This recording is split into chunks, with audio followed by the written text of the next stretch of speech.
I don't want to be involved in conspiracy theories. There are lots of them. They can go on. We can speculate on that forever. What we really need to know is how those buildings came down.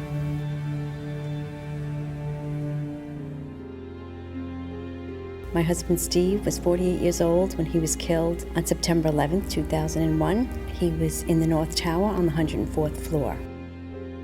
There are so many unanswered questions, and that's scary to me.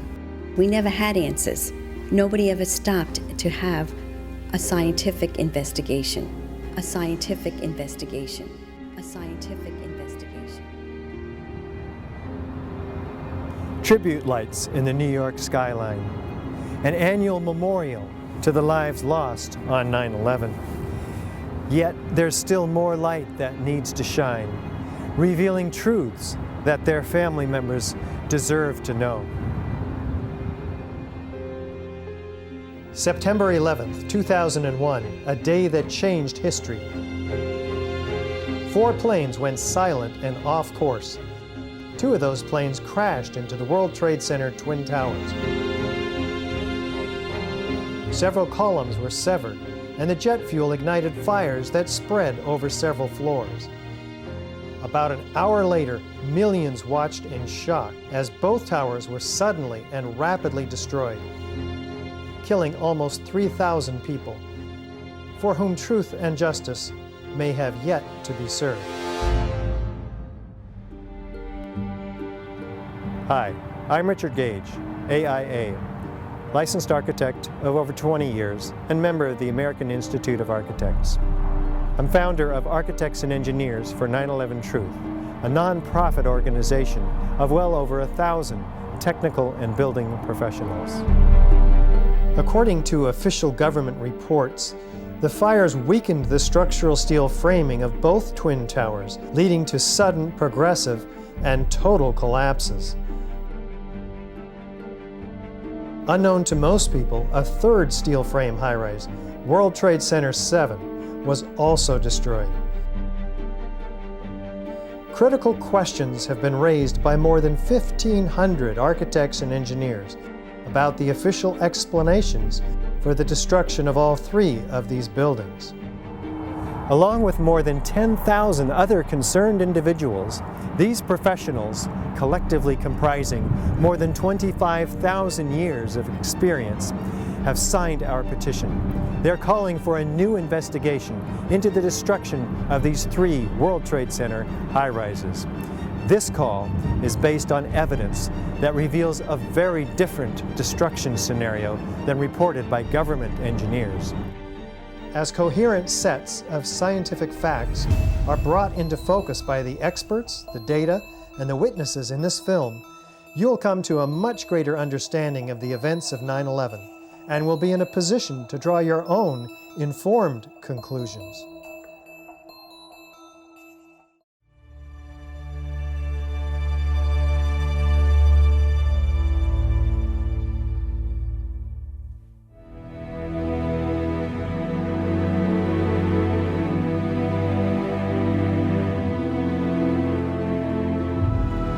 The new World Trade Center, Building 7, looms above the site of its original.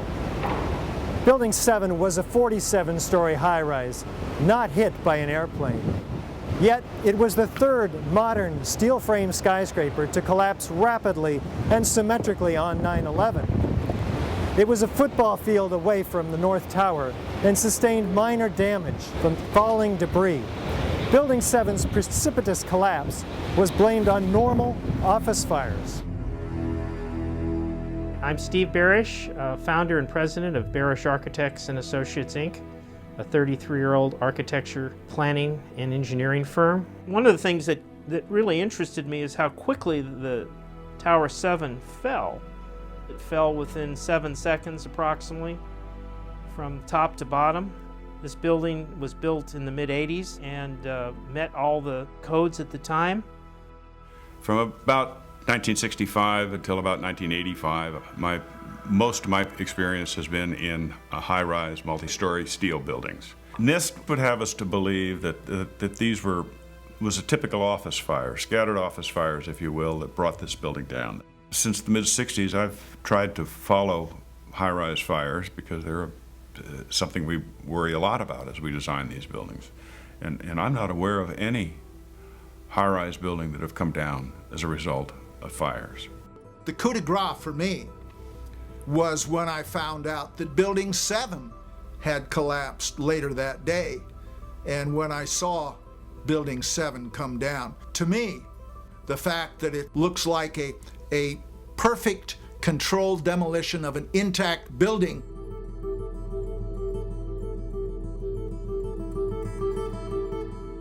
I mean, that's what I call a smoking gun.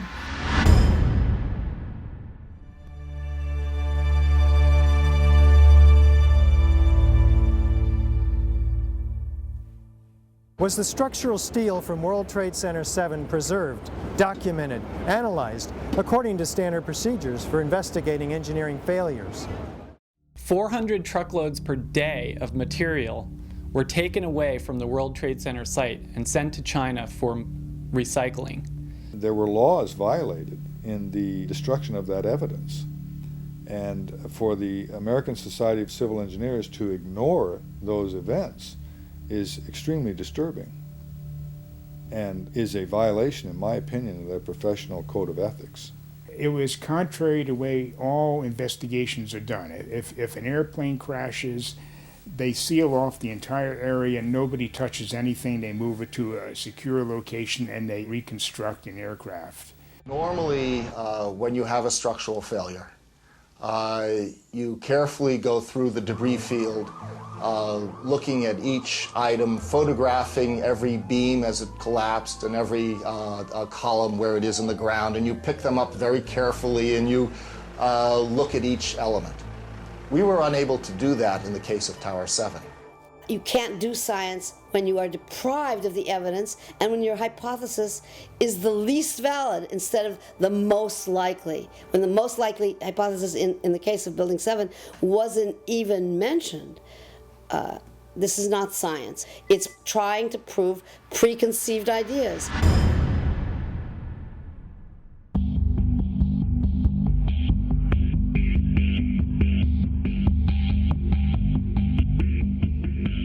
Was a proper investigation performed that might have revealed the use of accelerants or explosives in World Trade Center 7's destruction? NIST concedes that they found no evidence for explosives. So then we asked them, well, did you look? And they said, no, we did not look for explosives or residues of explosives. Big explosion. Blew us back into the 8th floor. I'm okay, all right? Here, hold on. You want to call your mother or something? Just the fact that there were explosions means they need to be investigated. Keep your eye on that building. It'll be coming down. The building is about to blow up. Moving back. We are walking back. There's a building about to blow up. We don't have the real story on what happened because there wasn't a proper investigation done.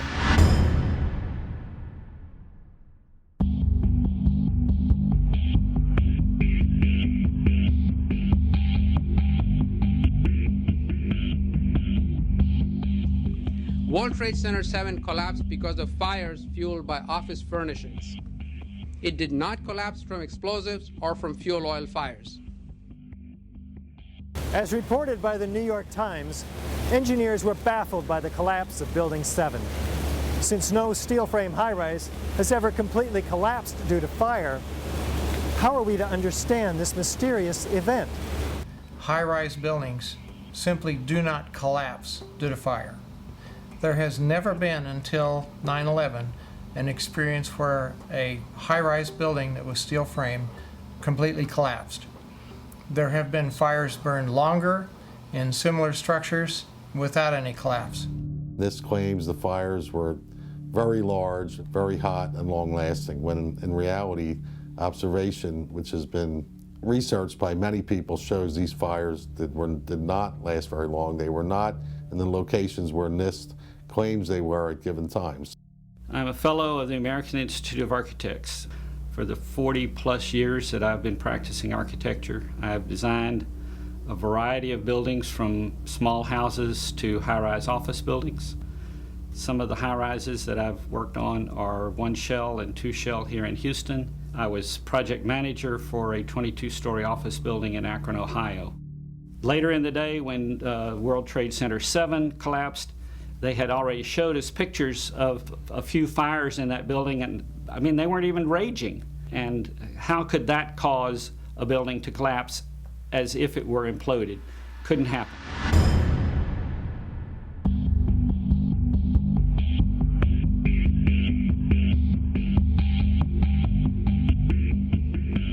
According to lead investigator Shyam Sunder of the National Institute for Standards and Technology, NIST, World Trade Center 7 collapsed at freefall acceleration for more than 100 feet of its fall. What does the speed of the collapse reveal to us? Essentially, in less than 7 seconds, Tower 7 came down upon itself. It's just like taking your car keys out and just dropping them. That's how fast the building came down, for over 100 feet. And the only way you can get that is when there's zero resistance.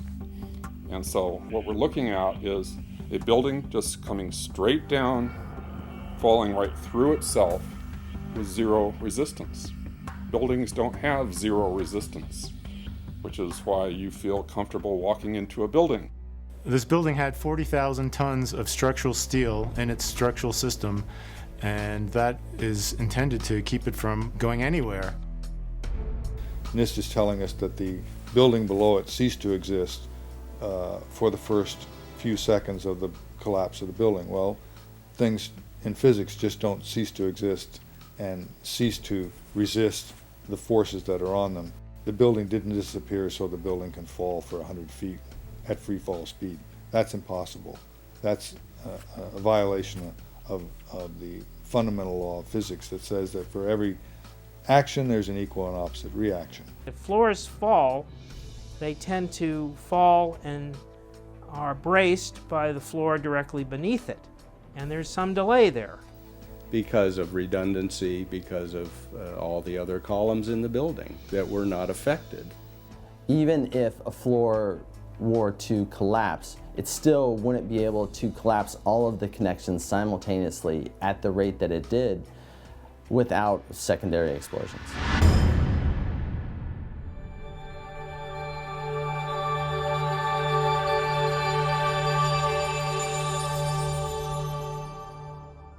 We might anticipate that an unevenly damaged building would fall over. Yet, videos of the collapse of Building 7 show a fairly symmetrical fall. How do we make sense of this? If the buildings had come down by fire, we would have seen a more natural progression of collapse. And clearly a more asymmetrical pattern should have been present. The symmetry is the smoking gun. It cannot happen that when you have asymmetric damage, you will get a perfectly symmetrical collapse. The exterior columns on the outside as well as on the inside, at the bottom would have to be severed almost at the same time. I worked for Controlled Demolition Incorporated, CDI, the top-rated explosive demolition firm in the world. What I saw, it was a classic implosion. The center of the core, the penthouse area, starts to move first, and then the building follows along with it. That's another indicator that this NIST report is very suspect. When it's all finished, the outside walls are piled one on top of the other right in the middle of the building. Just like a house of cards if it were coming down. According to NIST, the failure occurred at column 79 on level 12. This means basically they're talking about a single columnar collapse or failure that resulted in a total collapse of the building. That just does not make any sense.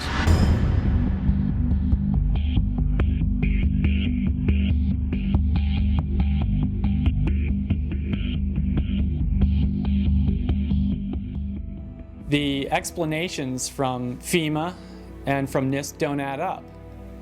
But there is enormous circumstantial evidence, circumstantial and actually physical evidence as well, that would lead us to a different conclusion. And the conclusion is controlled demolition. Dit is controlled demolition. Zeker weten. Zeker weten. Er is nagesprongen. Dit is in opdracht gebeurd. Dit heeft een team gedaan van experts. Building 7 to me is really what gives it away, because that's a classic case of controlled demolition.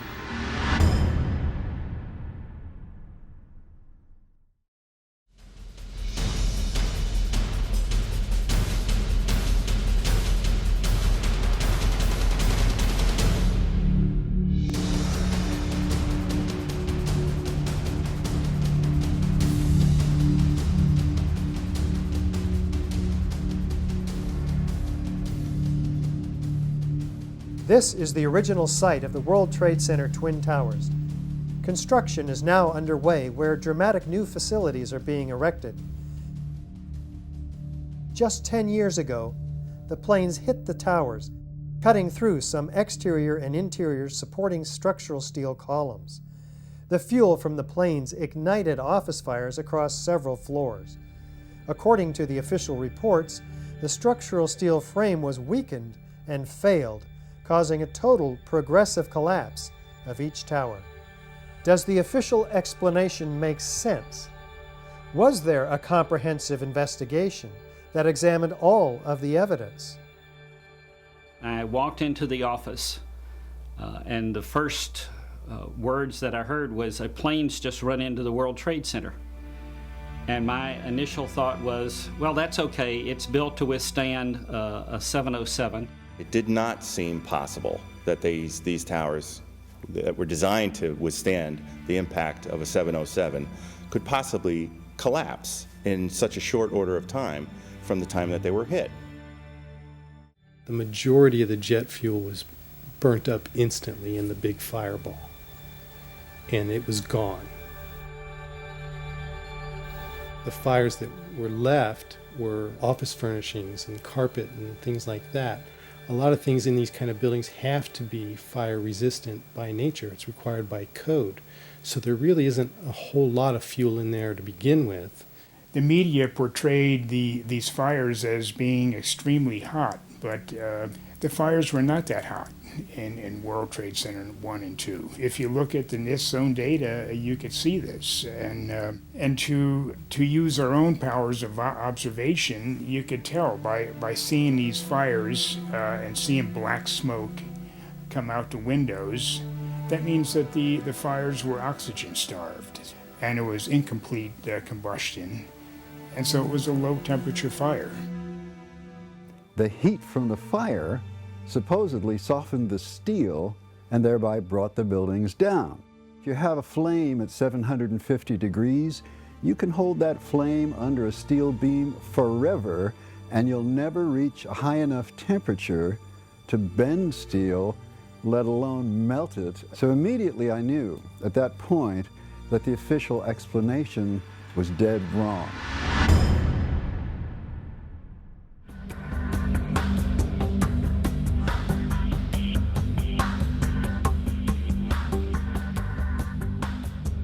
Rather than a slow groaning collapse that we might anticipate, the Twin Towers show in the videos a very rapid, sudden onset of destruction. What does this imply? This claimed that the upper section of each of the towers crushed the lower section. However, when you watch video closely, in the case of World Trade Center 1, you'll see that the upper section disintegrates itself. It appears to be a controlled demolition of its own of the upper section. The top section, pushing on the bottom section, it's going to meet equal forces as it goes. Both sections are going to be demolished at the same rate. So by the time you've crushed up 15 stories below it, the top 15 stories are also going to be crushed. And so there's nothing left now to crush the rest of the building. You're looking for a jolt. That this thing, if it actually comes down and hits, you should be able to see the point at which they actually impact, because it would actually slow down the motion of the falling block. Before the tower started collapsing from the top, the antennas started to fall. and the antenna, of course, was over the middle of the elevator shafts. I'm very familiar with the interior structure that surrounded the elevator shafts and the accessibility which the elevator companies had 24/7.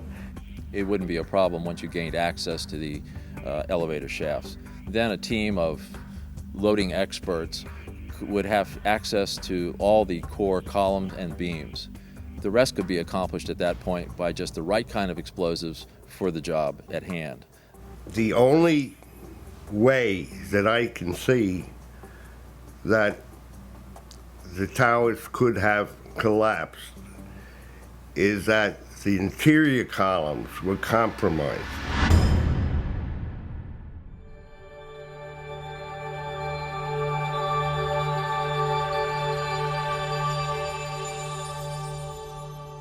Over 100 first responders reported sounds of explosions and flashes of light at the onset of destruction of both towers. These were not discussed in the NIST report. What did these eyewitnesses actually see and hear? As we were getting our gear on and making our way to the stairway, there was a heavy-duty explosion inside the lobby. We stuck on the stairs for a while. We finally got down to the lobby. Then we get to the lobby, it was this big explosion. There were numerous secondary explosions taking place in that building. There were continuous explosions. Floor by floor, it started popping out. It was if they had detonated. If they were planned to take down a building. Boom, boom, boom, boom, boom, boom, boom. And it just started going pop. It just started going boom, boom, boom, boom, boom. And he goes, how fast? I go like firecrackers.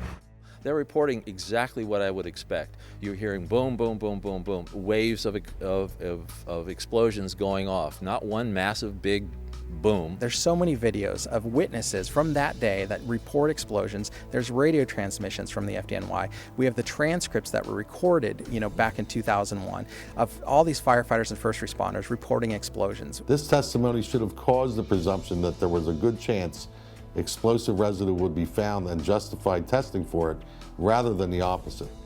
It doesn't look like a collapse. It's like a huge mushrooming, billowing kind of an event. That whole thing looks nothing like a building falling down. It's a building being blown up. That's what the physics shows. Yet they refuse to consider the possibility that explosives or some other form of demolition device could have been used to cause the collapses of the towers. And the fact that controlled demolition is consistent with all the available technical evidence. And the response to that request for correction is NIST simply saying they're unable to provide a full explanation for the total collapse, even though that was their task given to them by Congress.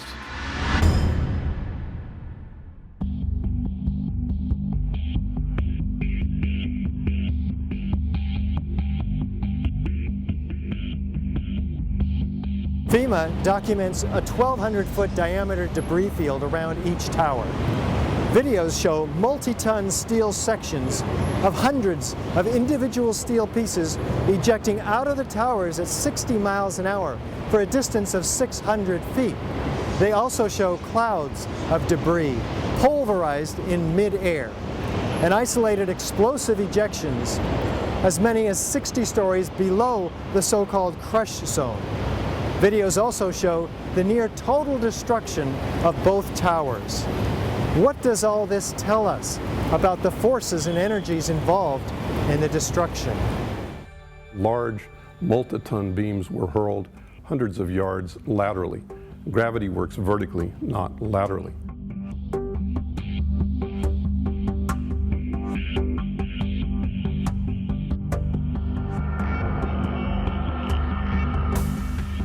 So something's happening to throw these things horizontally at those kinds of speeds. And here it is trailing white smoke the whole time.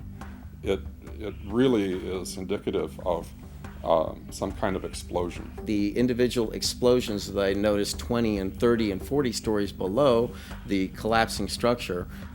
And naysayers tend to say, well, that's just air being blown out the windows. I mean, it doesn't really work to say it's just air pressure. And I've estimated these are coming out faster than 100 miles an hour. As an architect, I would expect to see larger portions of the building floors, the decking, the steel decking, the concrete topping, much larger remnants of what the structural components of this building was. What happened to the concrete? The concrete was pulverized, and I was down here Tuesday, and it was like you were on a foreign planet. All of Lower Manhattan, not just this site, from river to river, there was dust, powder, 2-3 inches thick. The concrete was just pulverized.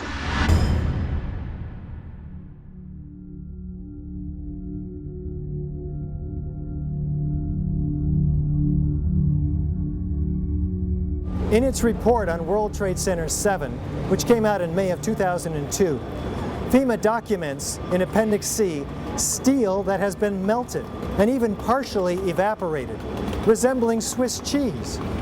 What are we to make of this? I'd like to know why NIST excluded the evidence of melting steel.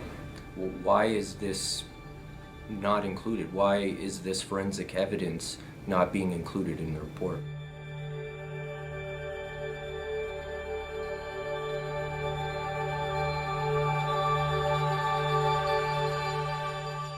First of all, let's go back to your basic premise that there was a pool of molten steel. I know of absolutely nobody, and no eyewitness who said so, nobody who's produced it. You'd get down below and you'd see molten steel running down the channel rails. Like you're in a foundry. Yeah, like lava. Like it was lava from a volcano. Actually melted beams where it was molten steel that was being dug out.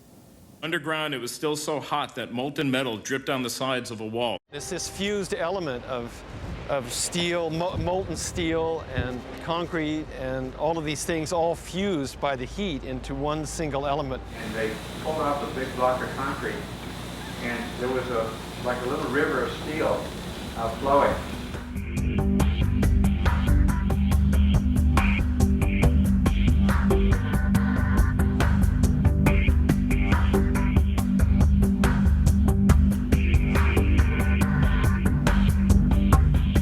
Many witnesses, firemen, and lots of people described the flowing molten metal, iron or steel, at extremely hot temperatures. And John Gross categorically denied their observations, so that because their observations don't fit his preconceived notion, he not only ignored evidence, he denied evidence.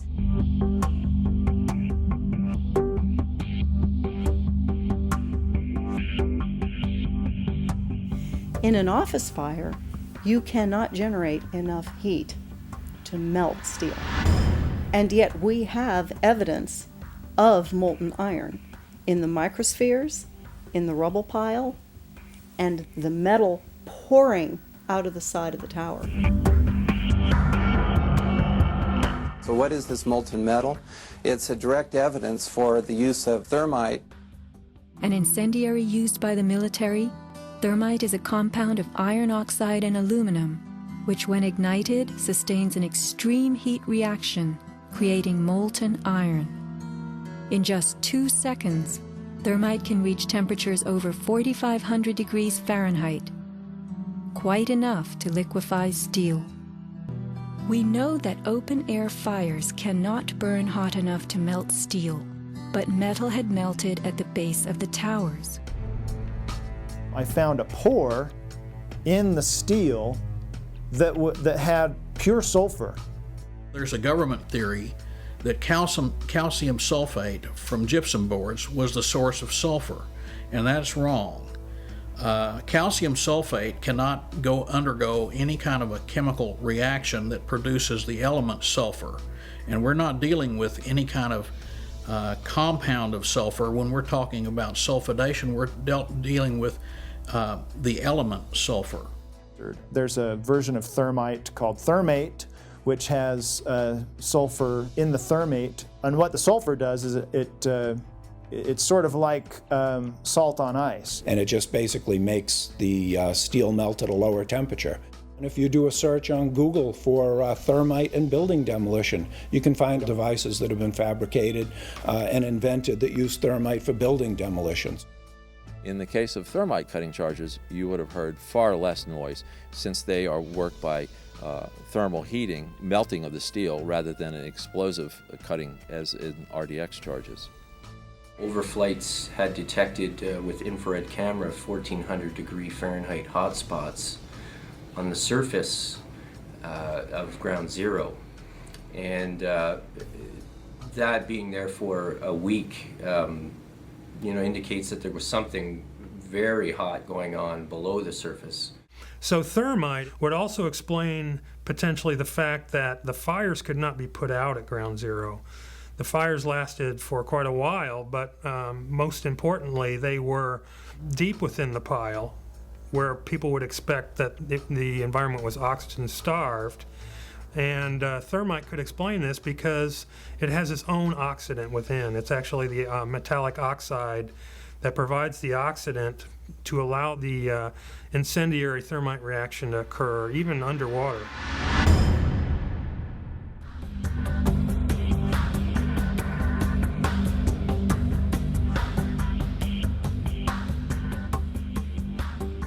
As much as 6% of the World Trade Center dust consisted of tiny, previously molten iron spheres. What does this tell us about the temperatures generated in the tower's destruction?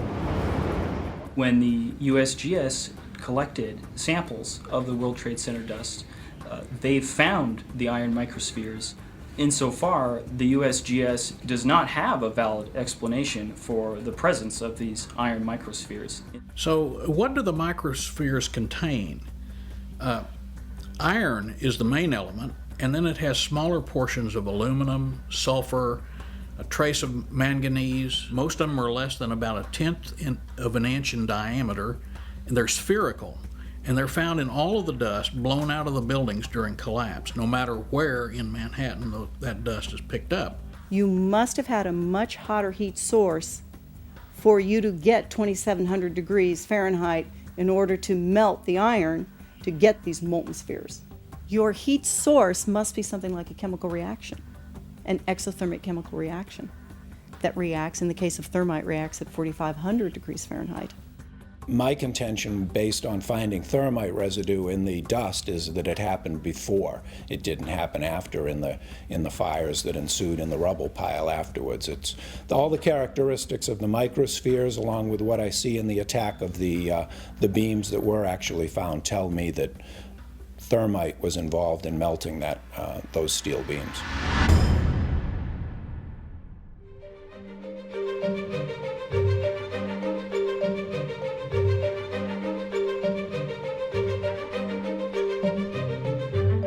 Out of the ashes of the World Trade Center devastation rises the Freedom Tower, whose foundation, however, is shrouded in question. For example, in the World Trade Center dust, an international team of scientists find an advanced form of highly energetic nanothermite composites. What is it, and where does it come from? In the dust, we found what we characterize as unreacted thermitic material in the shape of some very tiny red-gray chips. And in the reaction they produce molten iron, which is the prime indication of a thermitic reaction. And such a reaction can be used to destroy steel structures. What we have found is a modern version of thermite, which we call nanothermite, which is produced in a different way. It is not just two powders being mixed. The material is actually built from the atom scale up. We call it the bottom-up procedure, which is what you do in nanotechnology. The ingredients are much smaller, which means they're reacting faster and they are more easily ignited. The primary elements in the red material are aluminum, iron oxide, as well as silicon and carbon. The iron oxide appears in faceted grains, approximately 100 nanometers across. The aluminum appears in thin platelets, about 40 nanometers thick.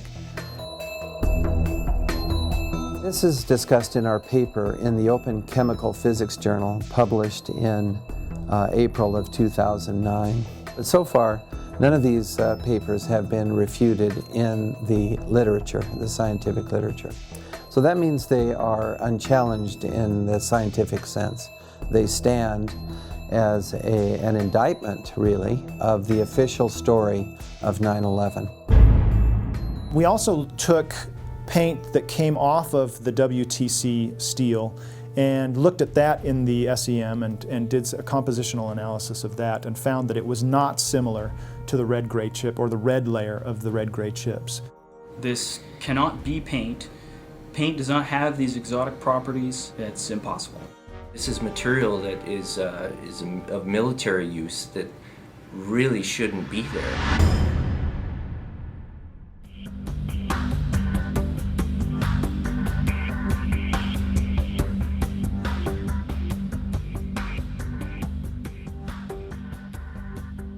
You don't need to be an engineer or an architect to see what happened to those buildings.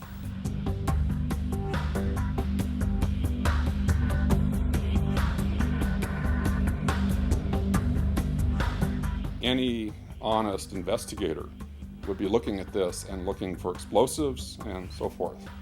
The NIST investigation didn't go there. They just would not look for explosives. This has been the work of independent researchers, not NIST.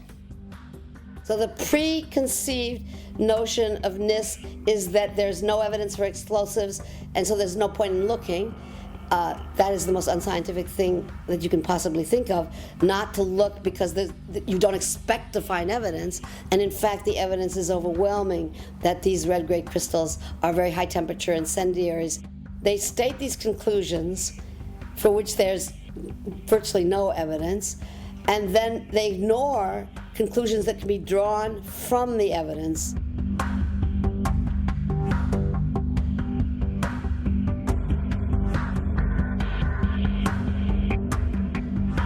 The only way that a building can accelerate as it collapses is by having pre-engineered, precisely timed, and precisely placed explosives.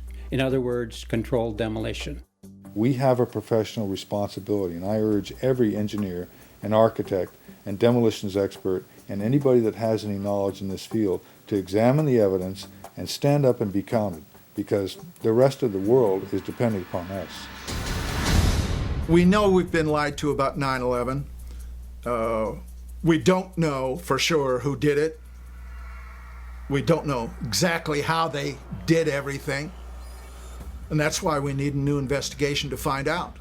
We do know that there was a massive cover-up, that there was evidence hidden and destroyed.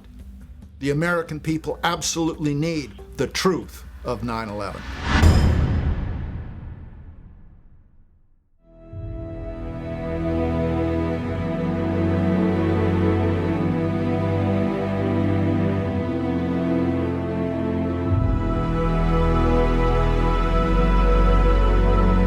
Some kind of consciousness raising on my part before I was willing to look at the possibilities. And really, you need to go where the evidence leads. Let's look at it objectively. Let's look at the evidence, not these fabricated computer models and hearsay and all these predetermined conclusions. Let's really open it up again and investigate this thing properly, and then come to conclusions. I strongly support an independent investigation that would be independent of the government, independent of all of the influences that obviously were in effect during the NIST investigation. What happened on 9/11 is not something that is just going to go away. This is very pertinent to us today. I wish to further the investigation, and I want to make a difference because I want this to be a safe and better place for my children. Signed the petition on the Architect and Engineers 9/11 Truth website, mainly because I wanted to stand behind the families that lost people on 9/11. The 9/11 Truth movement was started by the families that lost loved ones on that day. And they were all out there alone, screaming for help. And our own country was ignoring them and ignoring their needs and not taking care of them the way we should have after that happened.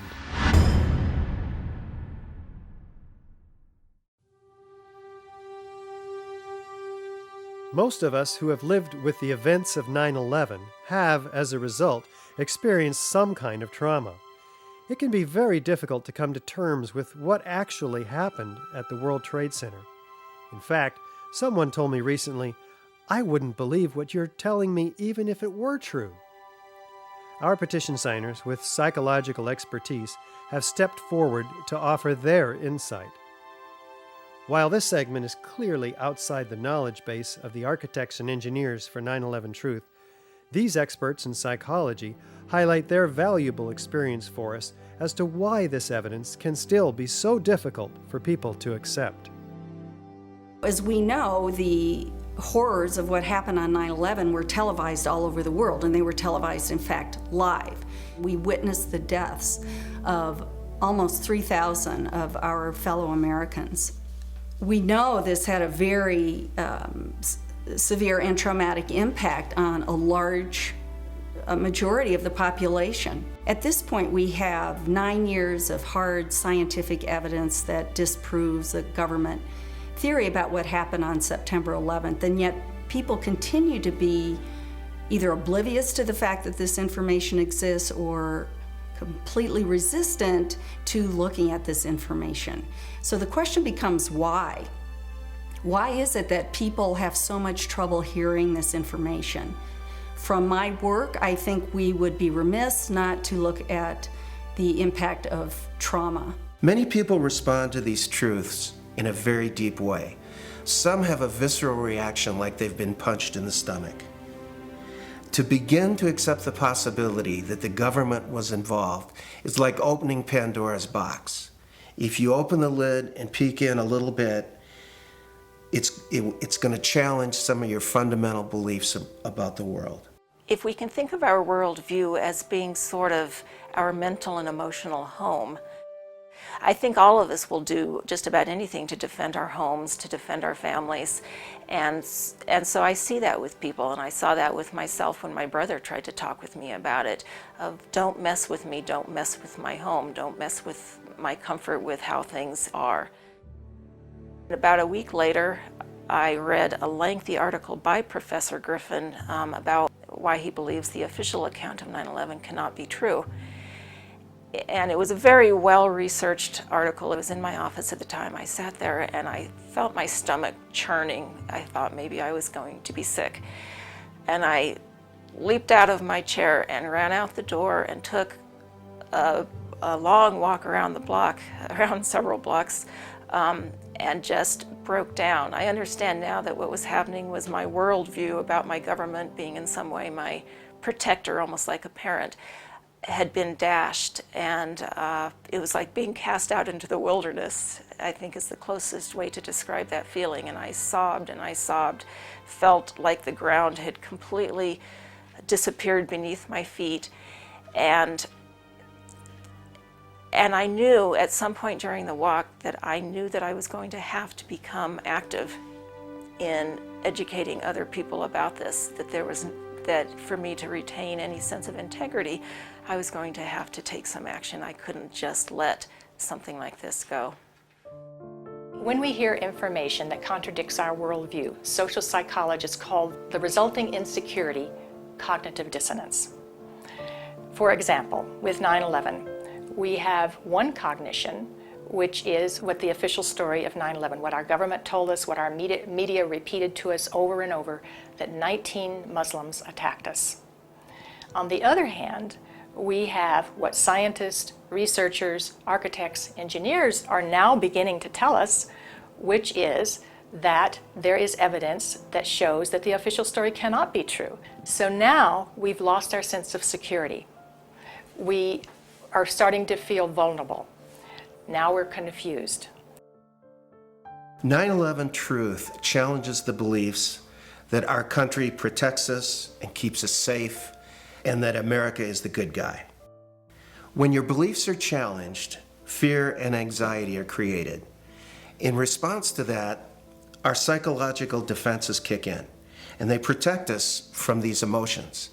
Denial, which is probably the most primitive psychological defense, is the one most likely to kick in when our beliefs are challenged.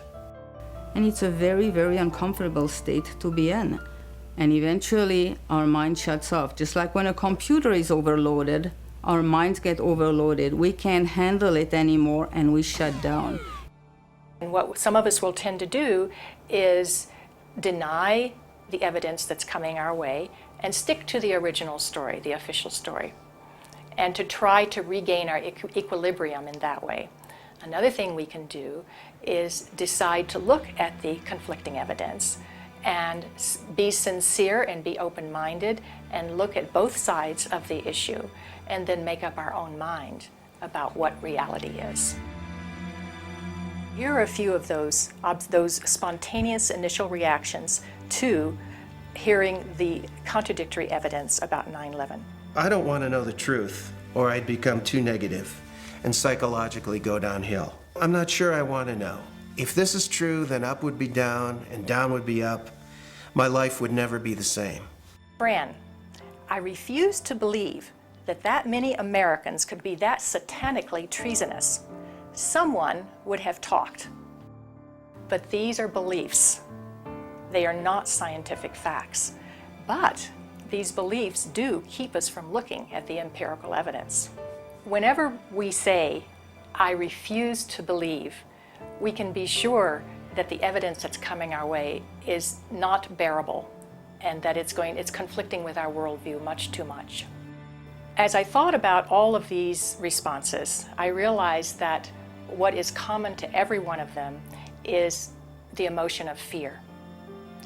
People are afraid of being ostracized, they're afraid of being alienated, they're afraid of being shunned, they're afraid of their lives being inconvenienced, they'd have to change their lives, they're afraid of being confused, they're afraid of psychological deterioration, they're afraid of feeling helpless and vulnerable. And they're afraid that they won't be able to handle the feelings that are coming up. None of us want to feel helpless and vulnerable.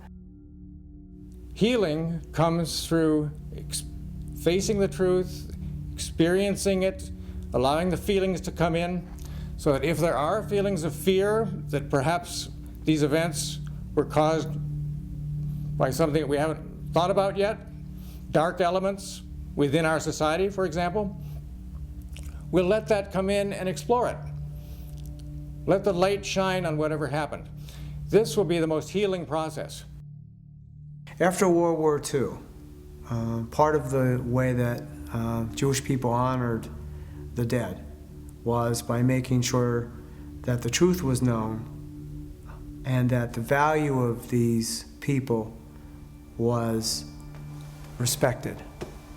Not pursuing the truth about 9/11 disrespects the value of the life of the people that died. Thinking that we're above such things, that it could happen in other countries, but it couldn't happen here, that's a lack of humility, and that's excessive pride. And so not being able to see our dark side or our weaknesses is the most dangerous thing.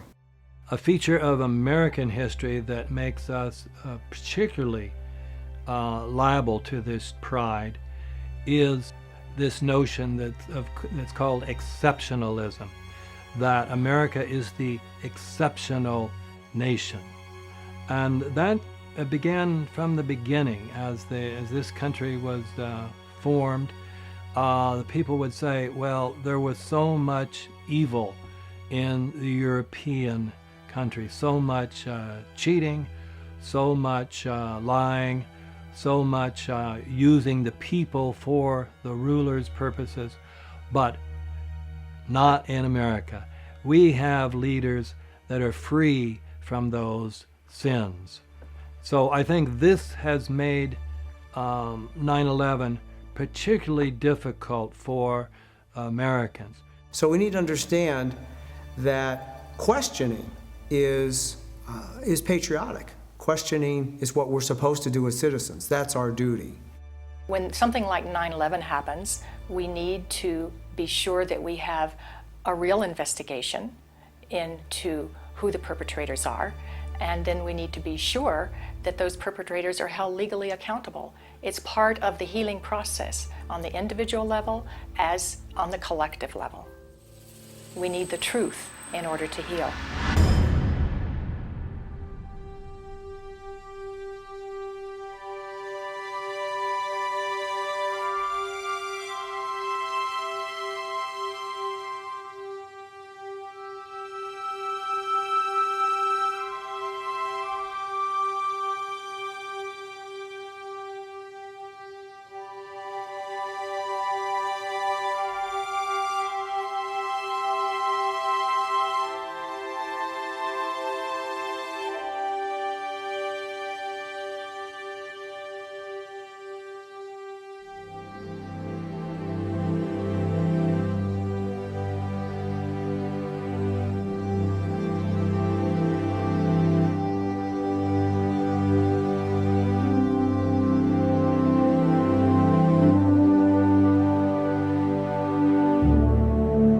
My name is Bob Mcelveen.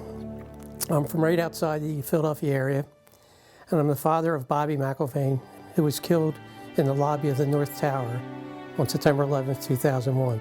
Bobby was one of the first 10 bodies found. We took him home that week. We were one of the few. I finally found the doctor who examined him.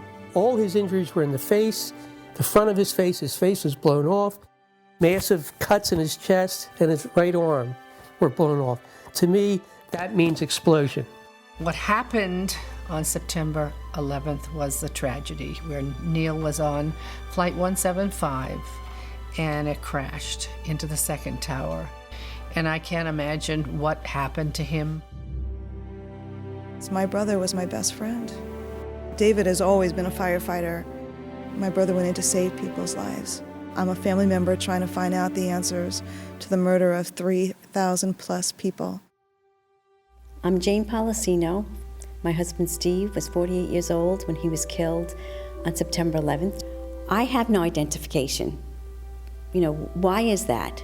It seems to me we should know why over 1,000 victims there are no trace for, and no identification, no trace of over 1,000 victims. Just a few years ago, they were still finding body parts on the roofs of buildings. What is that? We should know why there are over 700 bone fragments found on the top of Deutsche Bank building less than a half an inch long. We should have that information. Why were they up there? Why weren't they found? What kind of explosion was there? And the explosions were brought up many a times, talking to firemen, talking to medics, talking to everyone. Everybody talked about these explosions. I want the officials that are in power to ask the questions. I want answers. Please look at architects and engineers. People all around the world, scientists, all around the world are questioning this. When you bring science into the equation, that's so important because you can't argue against science. And there's some deep, deep explaining to do. The bottom line is that it needs to be investigated properly. We will never heal. This country will never, ever, ever forget that day. We have to demand a new investigation. I want justice here.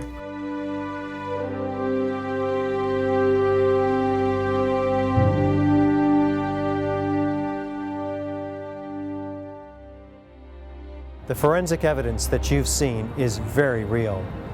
New light has been shown. A third beam now reaches into the pitch black sky and stands in for the still officially unexplained free-fall destruction of the World Trade Center Building 7. The obvious dark truth about Building 7 may very well provide the key to justice for the victims of family members of the destruction of the Twin Towers.